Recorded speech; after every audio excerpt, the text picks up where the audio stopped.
retour sur le plateau du débat. Nous sommes donc le 14 juillet avec en France son traditionnel défilé sur les Champs-Élysées. Un défilé endeuillé cette année par la mort en l'espace de 48 heures de 6 soldats français en Afghanistan. L'Afghanistan s'est invité à l'Elysée ce jeudi. Nicolas Sarkozy cherche à renforcer la sécurité des troupes françaises en Afghanistan après l'annonce de la mort d'un 6e soldat français en 2 jours. Ce membre d'un commando marine a été tué par des insurgés lors d'un contrôle effectué avec des policiers afghans. L'accrochage a eu lieu dans la province de Kapisa, la même région où sont morts les 5 soldats français mercredi dans un attentat suicide. Ce bilan très lourd a endeuillé les cérémonies du 14 juillet à Paris et pourrait relancer la polémique sur l'accélération d'un retrait de l'armée française d'Afghanistan. La gauche l'a exigé mercredi, une éventualité rejetée une nouvelle fois par Nicolas Sarkozy. Nous avions un travail à faire, nous l'avons fait. Nous sommes confrontés à des actions terroristes extrêmement brutales. Ceux qui font ça auront à en rendre des comptes. Mais ce calendrier de retrait doit être fait d'une façon organisée, concertée avec nos alliés et en accord avec les Afghans qui vont prendre en main la sécurité de leur pays. Les 4000 soldats français présents en Afghanistan vont amorcer un retrait dès cette année, mais leur départ définitif devrait être effectif en 2014. Pierre Conessa, bonsoir, merci d'être avec nous. Est-ce qu'on peut parler, Pierre Conessa, d'un échec dans notre engagement en Afghanistan ? Écoutez, on est en droit de se poser la question. Ça fait maintenant 10 ans qu'on est en Afghanistan. C'est à peu près la durée dans laquelle étaient restés les soviétiques, vous vous souvenez, au moment de leur propre invasion de l'Afghanistan.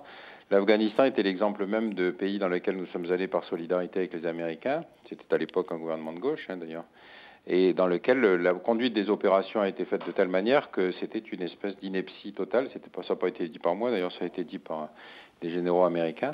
Et 10 ans plus tard, on est toujours sur place et on cherche les modalités d'un retrait qui soit pas trop indigne, disons. Pascal Boniface, est-ce que c'était une guerre pour rien ? Écoutez, non, on ne peut pas dire cela comme ça, mais c'est vrai qu'entre le début et maintenant, il y a un changement. Au début, il y avait là aussi rien à voir avec la guerre d'Irak. Il y avait un accord international, un feu vert de l'ONU, une vaste coalition internationale et un consensus national, puisque c'était un gouvernement de cohabitation, Chirac président, Lionel Jospin Premier ministre, qui a décidé de cette intervention.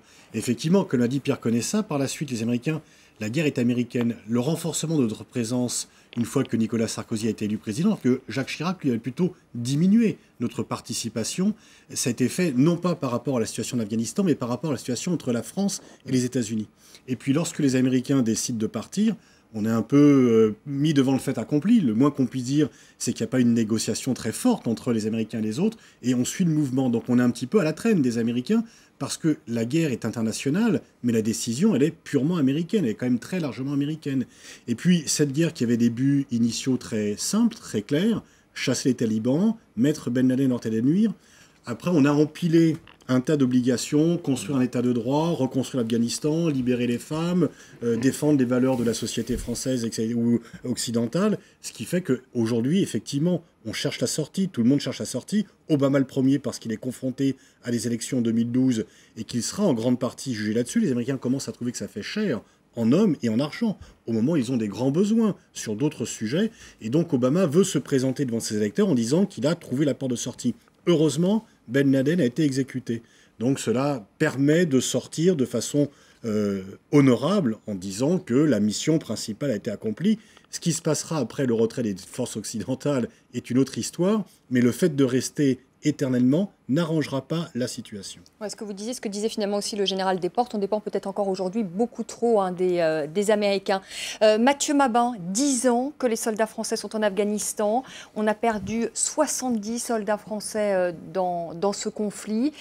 Vous qui les côtoyez, ces soldats, vous avez été à plusieurs reprises sur le terrain afghan. Dans quel état d'esprit sont-ils ? On va partir, peut-être que demain les talibans reviendront au pouvoir, que les femmes reporteront de nouveau la burqa. Et eux, ils ont encore à Kaboul. Alors, voilà. Ils les portent encore à Kaboul, voilà. Je crois qu'il y a 2 choses qu'il faut mettre bien au clair. D'abord, l'engagement de la France en Afghanistan, à mon sens, et au regard des soldats qui y sont engagés, il n'a pas 10 ans, mais en réalité un peu plus de 3 ans à peine. La France s'est engagée dans la guerre en Afghanistan il y a 3 ans, dans la région de la Kapisa. Elle est allée au combat pour la première fois depuis bien longtemps d'ailleurs, dans cette proportion en tout cas.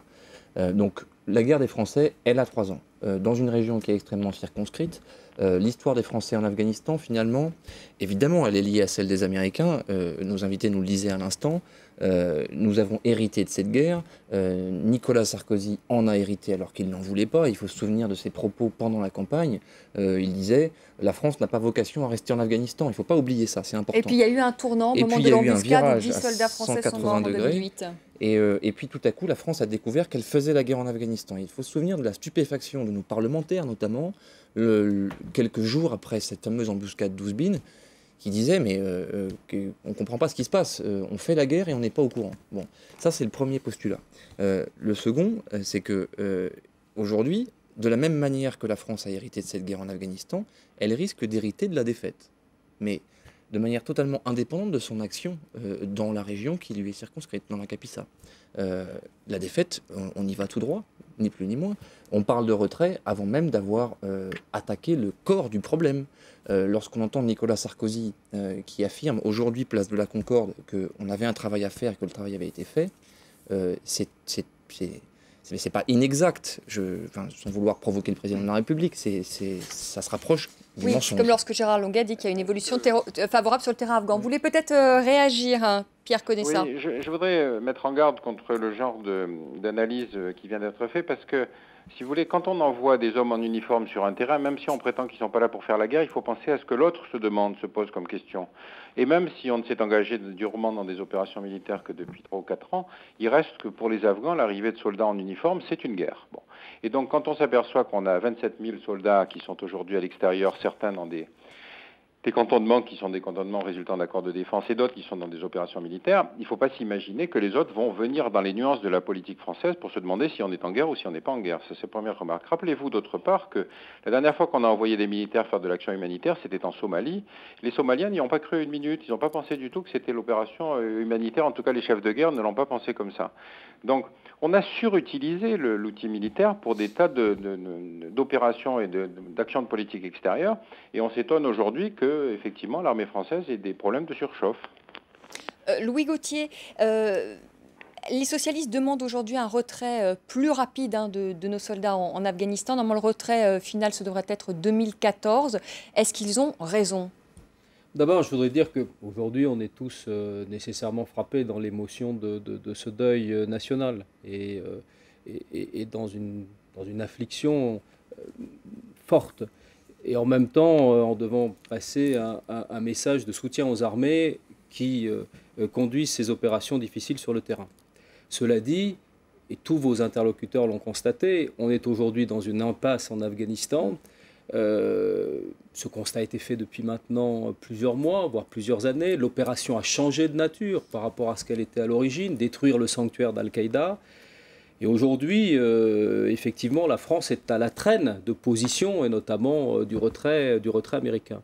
Donc je pense que les socialistes ont raison de demander et d'insister sur cette logique du retrait de notre engagement, ne serait-ce que parce que ce calendrier de retrait participe même de l'invention de la solution nécessaire, que les parties afghanes trouvent ensemble les moyens de leur gouvernement futur et que les pays de la région s'entendent pour que l'Afghanistan ne retombe pas dans le chaos.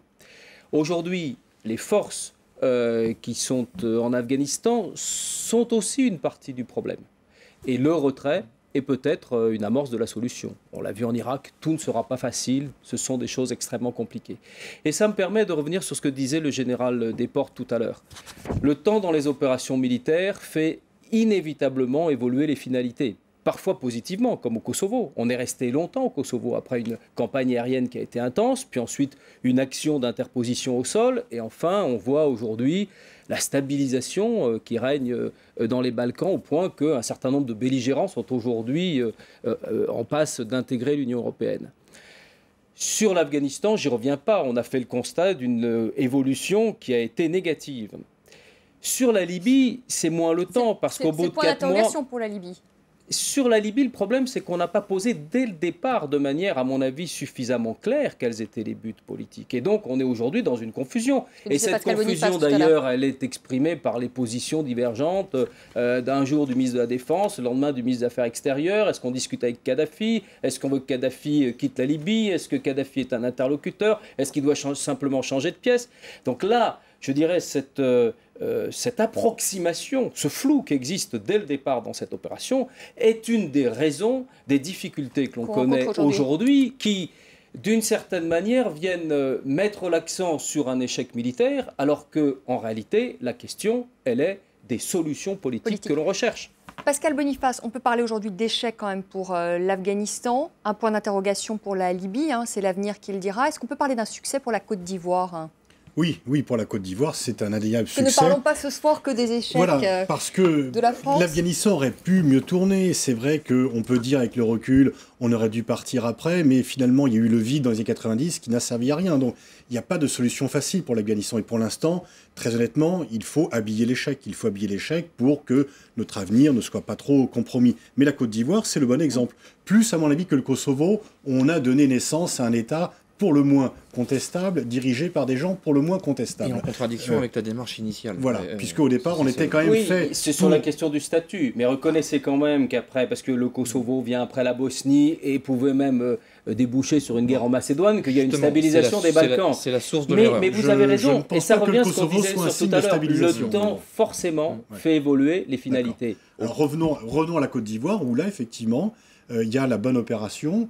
Déjà, la France n'est pas intervenue seule, c'était un mandat international. Nous sommes intervenus à la demande de la communauté internationale avec d'autres pour que, enfin, le suffrage universel soit respecté dans ce pays. Ça a été difficile, mais ce n'a pas été très long, ce n'a pas été très coûteux, et on a empêché tout simplement la reprise d'une guerre civile. S'il n'y avait pas eu l'intervention française et internationale, il est probable qu'une guerre civile très compliquée aurait emporté la Côte d'Ivoire et aurait certainement déstabilisé une partie de l'Afrique de l'Ouest. Donc là, effectivement, c'est un succès, c'est indéniable. Alors on va écouter, si vous voulez bien, le président français qui a dit aujourd'hui, il répondait donc à nos confrères de France 2 et TF1, on combat pour ses idées et on en parle avec nos invités. À tout de suite. Nous ne pouvons pas nous contenter de discours, d'incantations, de paroles. Nous devons défendre les innocents. Nous devons porter ces idées. Sinon, à quoi sert-il d'être les héritiers de la Révolution de 1789 ? Pierre Conessa, est-ce qu'on peut instaurer une démocratie par la force ? On n'a pas beaucoup d'exemples historiques, excepté la Seconde Guerre mondiale, mais effectivement le contexte était complètement différent. Par exemple, en Afghanistan, on ne peut pas dire qu'il y a une volonté d'instaurer la démocratie dans ce pays par la force. De toute façon, en Afghanistan, probablement en Libye également, on est dans des situations où le contexte sociologique est totalement différent. On est dans des structures tribales. Ça veut dire que l'unité, l'individu qui appartient à une tribu a un statut qui est assuré par le statut de sa tribu. C'est-à-dire que la logique de tous les chefs de guerre, c'est de préserver l'intérêt de sa tribu. Bon. Et donc, repenser un système démocratique dans une organisation sociologique comme celle-là est extrêmement difficile. Si on va là-bas pour effectivement dire on va vous installer une démocratie dans laquelle un Pashtun vaudra un Hazara, etc., c'est totalement opposé à la philosophie même des Afghans. Donc il faut qu'ils inventent eux-mêmes un système. Bon.